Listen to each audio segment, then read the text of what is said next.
The day my father hesitated, I lost my home. I didn't think the moment my childhood ended would come in silence. Not with shouting, not with slammed doors, not even with the words, "You have to leave." It came in hesitation. I was standing in my bedroom, my hands shaking as I stuffed clothes into a duffel bag, when I realized something irreversible had happened. My father, the man who once held my hand through hospital hallways that smelled like disinfectant and fear, had paused when his wife asked him to choose. And in that pause, he chose her. I'm Emma. I'm 17. And the night I walked out of my father's house wasn't about a barbecue argument, or a prank gone wrong, or a stepmother who didn't like my attitude. It was about being erased. It started earlier that evening, after my stepmother found my diary. Pages I never meant for anyone to read. Pages full of anger, grief, and things I was too scared to say out loud. She stood in the living room, clutching it like evidence, her face flushed, her voice sharp as glass. She told my dad she couldn't live like this anymore. She told him I hated her, and then she said it. You need to choose, her or me. I waited. I held my breath. I stared at my father, waiting for him to laugh, to shut it down, to say something firm and final. But he didn't. He hesitated. That was all it took. I didn't stay to hear his answer. I didn't want to hear it. I ran to my room, grabbed whatever I could carry, and called the one person who had never made me feel like a problem. My brother. As I zipped my bag, my hands brushed against something soft and familiar, a photo album my mom made before she died. The edges were worn. The pages smelled faintly like dust and perfume and home. I took it with me. When I walked out the door, my stepsister was crying. My father was calling my name, but none of it mattered anymore. Because I finally understood the truth I'd been avoiding for years. You don't lose your family all at once. You lose them the moment they stop choosing you. If you had asked me when I was 10 what my family looked like, I would have answered without thinking. My mom, my dad, my brother Alex, and me. Simple, solid. The kind of picture you take for granted because you assume it will always stay that way. And then my mom got sick. Cancer isn't dramatic in the way movies show it. It doesn't arrive with swelling music and clean tears. It seeps in quietly. Doctor appointments that suddenly become weekly, then daily. Food that used to smell warm and comforting, turning into something that made my mom nauseous. My father forcing cheerful small talk in the kitchen while his eyes looked hollow, like he was trying to outrun the fear in his own head. I was 10, which meant I was old enough to understand something was wrong, but too young to understand what we were about to lose. Alex was 15, and somehow, in the middle of all that, he became the axis our whole world spun around. He made me breakfast when Dad forgot. He checked my homework when Dad was stuck on the phone with insurance. He braided my hair once, badly, with lopsided loops, then blamed it on gravity being weird today, just to make me laugh. Even on the worst days, he found little ways to keep me from falling apart. I remember one night in the hospital. The hallway lights were dim. The chairs were stiff. My dad had stepped out to speak with a doctor, and I was sitting there with my knees pulled up to my chest, trying not to cry. Alex leaned in and whispered, "Okay, listen. If Mom turns into a ghost, she's totally haunting Dad first." I choked out this ugly laugh, half sob, half disbelief, and he nudged my shoulder like he'd won something. "Don't worry," he said softly. "I'll haunt him too." That was Alex, always turning pain into something we could survive. When Mom passed, the house felt wrong. Like the air had been scooped out and replaced with something thin and sharp. Dad tried. I know he did. He went through the motions. Work, bills, school drop-offs. But it was like he was living on autopilot, his grief packed so tightly inside him that he couldn't breathe. And in those years, Alex and I got even closer. It wasn't weird or unhealthy. It was necessity. We had this goofy, playful language between us that made it possible to exist in a home that suddenly felt haunted. We'd communicate with ridiculous faces across the room. We'd leave each other stupid notes on the fridge like, "Warning, emotional support sister needs snacks." Sometimes Dad even smiled at it. He used to say, "You two remind me of how your mother and I were." And for a while, I believed that meant he understood, that he was grateful Alex had stepped up, that he saw us, not as a problem to manage, but as his kids trying to stay afloat. 2 years after Mom died, Dad met Lena. She worked at his law firm. She was polished in a way my mother never had to be. Sharp clothes, tidy hair, that kind of confidence that fills a room before she even speaks. She was also recently divorced, with a daughter close to my age. Zoe. At first, I tried to be optimistic. I wanted my dad to stop looking like he was carrying a boulder in his chest. I wanted the house to feel alive again. But things moved fast. Too fast for me. 6 months after Lena entered our lives, she was wearing a ring. And suddenly, the world expected me to behave like we were a new, happy family, even though I still woke up some mornings reaching for a mom who wasn't there. The wedding was a blur. I remember standing in a bridesmaid dress that didn't feel like mine, watching my father smile at the altar with a brightness that made my stomach twist, not because I didn't want him happy, but because it felt like I was watching him step into a life where my mom didn't exist. Alex noticed. Of course he did. During the reception, he kept making exaggerated expressions at me from across the room, crossing his eyes, puffing his cheeks, pretending to faint dramatically whenever someone said the word family. I tried so hard not to laugh. And that's when Lena first showed her disapproval. She pulled Alex aside, her smile tight, her voice low but firm. I didn't hear every word, but I caught enough. Appropriate. Respectful. He needs to grow up. Alex came back to me afterward with that same calm mask he wore in hospitals and funerals. The mask that said, "I'll handle it so you don't have to." "It's fine," he told me lightly. Apparently I'm a public menace. But I saw the flicker in his eyes, and I felt something shift. Because from that day on, it stopped being Dad, Alex, and me against the world. It became Lena's world, and I was just living in it.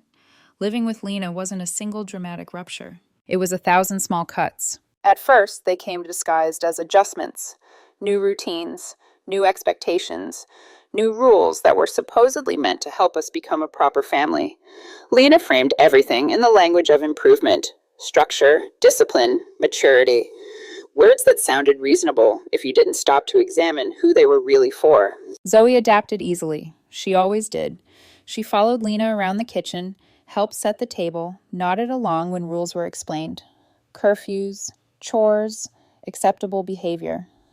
It all seemed to fit her like a uniform she'd been waiting to wear. I felt like I was suffocating. I wasn't a bad kid. I didn't sneak out, didn't party, didn't get into trouble. But under Lena's watchful eye, everything I did was wrong in some subtle way. My clothes were too casual. My friends were too loud. My laughter was too much. And the worst offense of all? Alex. Lena never said she hated our relationship outright. She didn't need to. She let her discomfort leak out in comments that sounded almost reasonable. "Don't you think it's time you stopped relying on him so much? It's important for siblings to have healthy boundaries. You're 17, Emma. You need to start growing up." Every time she said his name, it came with that tight smile, polite, strained, like she was swallowing something sour. Alex tried to keep things light. He always did. He came over often, usually armed with some ridiculous plan to make me laugh. Once, he showed up wearing a full Superman costume, cape, boots, everything, and announced, "I'm here to rescue my sister from the evil stepmother of doom." Dad laughed so hard he had to sit down. Lena did not. She stood there, arms crossed, eyes cold. Later, I overheard her telling Dad that Alex was undermining her authority, that he was encouraging me to be immature, that his presence was making it harder for me to adjust. Dad tried to smooth things over. He always did. He'd say things like, "She means well," or "She's just trying to help," or my least favorite, "Just give it time." Time apparently was supposed to fix everything. Instead, it sharpened the divide. As the years went by, Lena's criticisms grew more pointed. She monitored my phone usage, commented on who I was texting. She'd knock on my door without waiting for an answer, scanning my room like she was looking for evidence of wrongdoing. Alex noticed the change in me before anyone else did. "You're quieter," he said once, leaning against the counter while I stared into the fridge, pretending to be interested in leftovers. "You okay?" I shrugged. It was easier than explaining the constant tension, the way I felt like I was being measured and found lacking every single day. Dad saw some of it. I know he did. Sometimes he'd step in, gently pushing back when Lena went too far. But every time she pushed harder, he backed down faster. It was like watching him negotiate pieces of me away for the sake of peace. The first time Lena openly suggested that Alex was a problem was when he left for college. I was 14, clinging to the edge of my bed like the house was already tilting beneath me. "Maybe it would be healthier," Lena said over dinner, her tone careful, "if you two didn't talk as much. Emma needs space to develop her own identity." Dad shut it down quickly, firmly. But the seed had been planted, and seeds grow, even when you pretend they aren't there. By the time Alex graduated and moved back home, I was counting my breaths in that house. counting days, counting moments until something finally snapped. I just didn't know it would happen by a pool, on a sunny afternoon, in front of everyone. Labor Day had always been one of those days I associated with my mom. The annual barbecue was her tradition, her way of pretending summer could be stretched just a little longer if you filled the backyard with food, laughter, and too many people. Even after she died, Dad insisted on keeping it alive, like the ritual itself might anchor us to something solid. This year, the backyard looked the same. The grill smoked in the corner. Music hummed from a speaker on the patio. Relatives I only saw once a year drifted in small clusters, paper plates balanced on their hands. And for the first time in a long time, Alex was home. He had just moved back after graduating college, and the relief I felt seeing him walk through the gate was immediate and physical, like my shoulders dropped 2 inches without my permission. He grinned when he saw me, that familiar crooked smile, and pulled me into a quick hug. "You surviving?" he whispered. "Barely," I murmured back. We spent most of the afternoon near the pool, trading quiet jokes, keeping things light. For a few hours, it almost felt like before. Like we were just siblings again, not a problem to be managed. At one point, while Alex was talking to an uncle, I crept up behind him. This was our thing, a dumb, harmless game we'd played since we were kids. I shoved him. He yelped, arms flailing, and toppled into the pool with a massive splash. Water erupted everywhere. People gasped, then laughed. Alex surfaced, sputtering, his hair plastered to his forehead. "Oh, you're dead," he announced, laughing. Before I could back away, he grabbed my ankle and tugged. I shrieked, lost my balance, and went under too, cold water swallowing the sound of my laughter. When I came back up, we were both laughing so hard it hurt. My hair clung to my face, my lungs burned. For one perfect second, nothing else existed. Then Lena's voice cut through the air. "What is wrong with you?" The laughter died instantly. She stormed toward the pool, her face flushed red, eyes blazing, not with concern, but with fury. "Alex, you could have seriously hurt her," she shouted. "This is reckless, irresponsible." I tried to speak. I pushed him first. She didn't look at me. She pointed at Alex like he was a criminal. "You're an adult. This kind of behavior is completely inappropriate." People were staring now. Conversations had stopped. I could feel the heat crawl up my neck. "It was a joke," Alex said calmly. "She's fine." That's when Lena turned on me. "And you," she snapped, finally meeting my eyes. "You're 17 years old. This is childish. You need to grow up." Something inside me snapped. Maybe it was the years of swallowed frustration. Maybe it was the way she spoke to me like I was an embarrassment in front of my entire family. Or maybe it was the simple exhaustion of being told, over and over, that who I was wasn't acceptable. "Mind your own business," I said, my voice shaking. "You don't get to control how Alex and I interact." The silence that followed was suffocating. Every face was turned toward us. I saw shock, discomfort, judgment. Dad rushed over, his voice low and strained. "Enough, let's all calm down." But it was too late. The barbecue ended early. Guests made awkward excuses and left in clusters. The yard felt hollow, like the air had been sucked out of it. That night, Dad came to my room. He closed the door gently behind him and told me I needed to apologize. Dad sat on the edge of my bed like he used to when I was little, when nightmares woke me up in the middle of the night. His shoulders were slumped. His hands were clasped together, rubbing slowly like he was trying to warm them.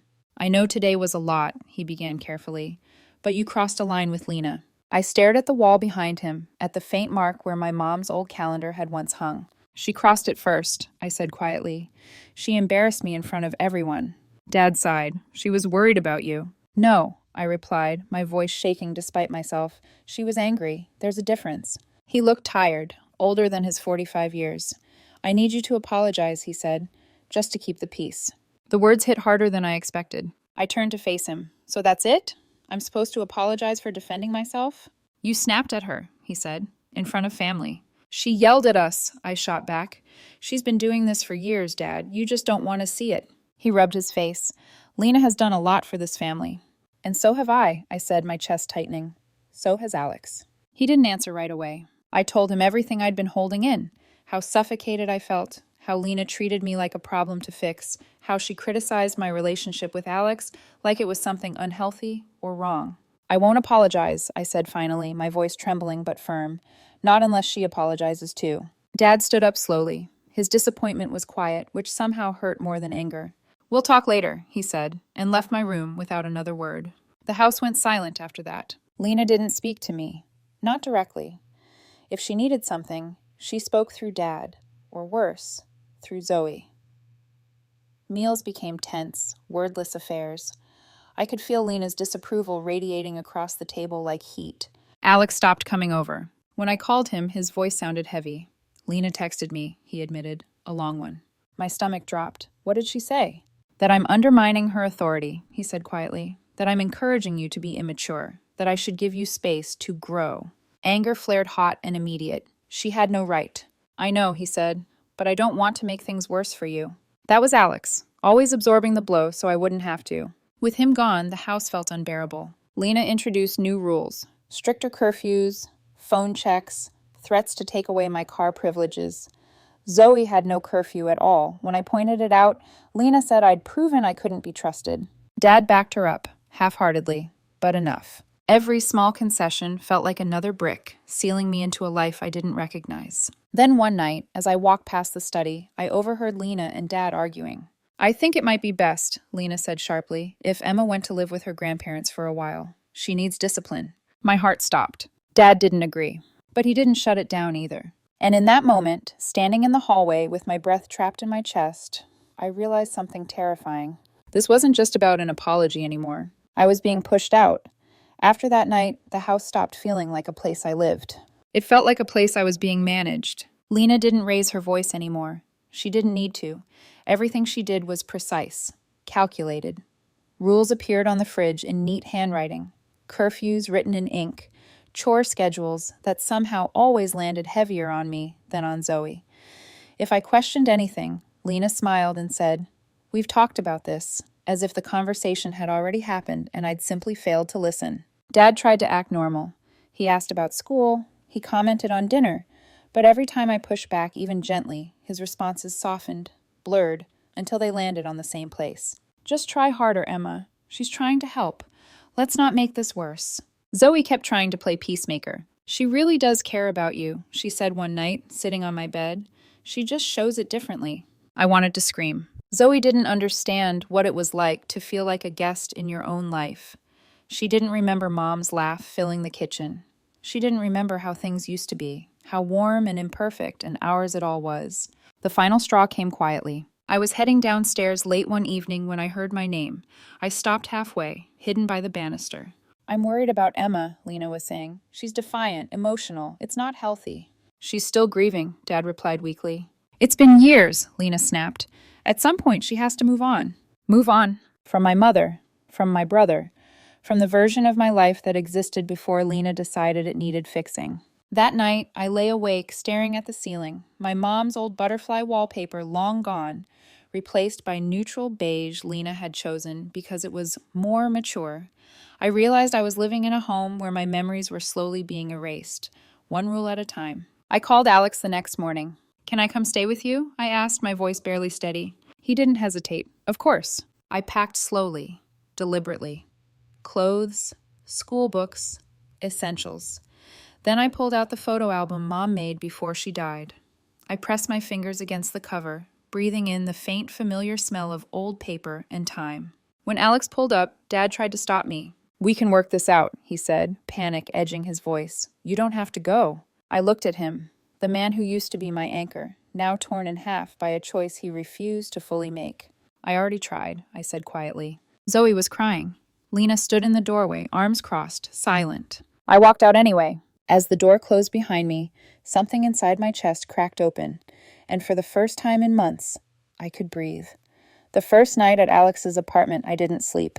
The place was small, one bedroom, mismatched furniture, boxes still stacked against the walls from his recent move, but it felt safer than my father's house ever had. Still, safety didn't mean peace. I lay awake on the couch, staring at the ceiling, replaying everything in my head on an endless loop. Dad's hesitation, Lena's ultimatum, Zoe's tears. Every version of the story ended the same way, with me walking out the door. Alex tried to act normal. He handed me a blanket, asked if I wanted tea, cracked a few gentle jokes that didn't quite land. I could tell he was worried, but didn't want to push. Around 2 a.m., he finally sat down across from me. You okay? He asked softly. I shook my head. I feel like I abandoned him. Alex frowned. Emma, you didn't abandon anyone. You were pushed. But guilt doesn't listen to logic. I thought about my dad sitting alone at the kitchen table, about how lost he'd been after Mom died, about the years he tried, imperfectly, painfully, to hold us together, and I wondered if I'd just made everything worse. At the same time, there was relief, deep, undeniable relief. No curfews, no eyes tracking my every move, no constant feeling of being wrong just for existing. That relief made the guilt worse. Over the next few days, Dad called, over and over. Voicemails filled my phone. Come home. We can fix this. I choose you. The words came too late. If he chose me now, what did that say about all the times he hadn't? Lena didn't reach out at all. That silence spoke louder than anything she could have said. I started having these quiet moments, standing in Alex's kitchen, flipping through Mom's photo album, tracing her handwriting beneath the pictures. She looked so alive in those photos, so sure of us. I kept wondering what she would say. Would she tell me to be patient, to compromise, to go back and make peace? Or would she tell me something else? School became another weight. Changing schools in my senior year felt terrifying. Everything I'd planned, graduation, friends, teachers who knew me, was suddenly unstable. I felt like my life was splintering in every direction at once. One afternoon, while I sat at the small desk Alex set up for me, college brochures spread out like a future I wasn't sure I deserved, the doubt hit me full force. What if I was wrong? What if Dad really meant it this time? What if Lena would change? What if I was the one being dramatic? That night, Dad showed up at Alex's apartment, unannounced. His face was tight with anger and desperation. He accused Alex of turning me against him, threatened to cut off financial support, said I was ungrateful. Alex stood between us without raising his voice. She's allowed to choose what's best for her, he said. Dad left furious, and when the door shut, something inside me finally settled, because I saw it clearly then. This wasn't about fixing things. It was about control and losing it. The turning point didn't arrive with a scream or a dramatic confrontation. It arrived quietly, on an ordinary afternoon, sitting at Alex's tiny kitchen table, filling out paperwork for a new school. My pen hovered over the page as I stared at the line asking for my permanent address. For the first time, I didn't write my father's house. That realization hit me harder than I expected. I wasn't visiting Alex anymore. I wasn't waiting to go home. I was choosing something else. Alex noticed my hesitation. He leaned against the counter, arms crossed, watching me with that familiar protective calm. You don't have to decide everything today, he said. I know, I replied, but I think I already have. Saying it out loud felt like stepping off a cliff and realizing there was solid ground underneath. That night I called Dad. I told him I was staying with Alex, that I was finishing my senior year at a new school, that I needed space. Silence stretched on the line. Then his voice changed, not soft, not apologetic, but sharp. You're making a mistake, he said. You're throwing everything away. No, I said quietly. I'm finally keeping something. He accused me of being manipulated, of choosing Alex over my family, of disrespecting Lena after everything she'd done. And that's when it clicked. He wasn't asking what I needed. He wasn't asking how I felt. He was asking me to fall back into place. I love you, I told him, but I won't come back. He hung up on me. For days after that, I cried in waves. Grief for the father I thought I had. Grief for the home that no longer existed. Grief for the version of myself who kept believing that if I tried harder, things would change. Then something unexpected happened. I started to feel lighter. I made friends at my new school. Awkward at first, but real. I met a girl named Mia in English class who had lost her dad years earlier. We bonded over grief and blended families and the strange ways loss reshapes you. Alex helped me get a part-time job at a bookstore. He taught me how to budget, how to plan, how to stand on my own feet without feeling guilty for it. And one evening, as we sat on the floor sorting through Mom's old photos, I realized something that changed everything. My mom wouldn't have wanted me to disappear to keep the peace. She would have wanted me to live. The fallout didn't hit all at once. It unraveled slowly. Quiet phone calls, secondhand updates, fragments of a life I used to belong to, drifting back to me through other people. Zoe was the first to reach out. Her messages were short at first. Dad's really struggling. Then longer. He's not eating much. Then heavier. Lena and Dad fight all the time now. I read them without responding, my chest tight. I didn't hate Zoe. I never had. But every message carried the same unspoken weight. Come back and fix this. I couldn't. Lena sent an email weeks later. It wasn't an apology. It was a justification. She wrote about how hard it had been to enter a ready-made family, about how she'd always felt like she was competing with a memory, a ghost she could never live up to. She said she'd done her best and hoped I'd get help for my attachment issues with Alex. I didn't reply. Dad showed up again, this time not in person, but in words, angry ones. He accused me of tearing the family apart, of choosing drama over stability, of disrespecting the sacrifices he'd made after Mom died. That one hurt. Because I remembered those sacrifices. I remembered the nights he stayed up late filling out insurance forms, the mornings he barely held it together. But sacrifice doesn't excuse silence. Grief doesn't justify choosing comfort over your child. Life with Alex stabilized. We found a rhythm. I worked after school. I saved. I planned. For the first time, my future felt like something I could shape instead of something that happened to me. I finished my senior year strong. College stopped feeling like an escape and started feeling like a goal. Then, something shifted back home. Through my aunt, my mom's sister, I heard that Dad and Lena's marriage was cracking under the weight of everything that had been ignored. That Dad was finally angry, not at me, but at Lena. That he was starting to see how much damage had been done. It didn't bring satisfaction. It brought clarity. The cost of choosing comfort over truth had finally arrived, and it wasn't my job to pay it. On graduation day, I stood in my cap and gown, Alex cheering louder than anyone in the crowd. Dad wasn't there, and for the first time, I didn't feel abandoned. I felt free. It's been months since I walked out of my father's house with a duffel bag and a photo album. Long enough for the noise to fade. Long enough for the guilt to loosen its grip. Long enough for me to understand what I actually lost and what I gained. I didn't lose my family. I lost the version of family that required me to disappear to survive. Dad still reaches out sometimes. His messages are softer now, less demanding. He says he misses me, that he's proud of me, that he hopes one day we can talk things through. Maybe we will, but only if that conversation includes truth, not hesitation. Lena remains silent, and in that silence I've found clarity. People who truly want you in their lives don't make you compete with ghosts. They don't erase your memories and call it healing. Zoe and I text occasionally. She's still trying to hold everyone together, still playing the role she's always played. I love her, but I don't carry her burdens anymore. Alex and I moved into a slightly bigger place recently, not because we had to, but because we could. We laugh a lot here, the kind of laughter that doesn't come with consequences. I'm applying to colleges, I'm working, I'm learning who I am outside of survival mode. Sometimes I still wonder what my mom would say if she could see me now. I think she'd smile. Because I finally did the thing she always wanted for me. I chose myself. If there's one thing I've learned, it's this. Family isn't defined by who demands your loyalty. It's defined by who protects your humanity. And if choosing yourself means walking away from people who can't love you without conditions, then that isn't selfish. That's survival.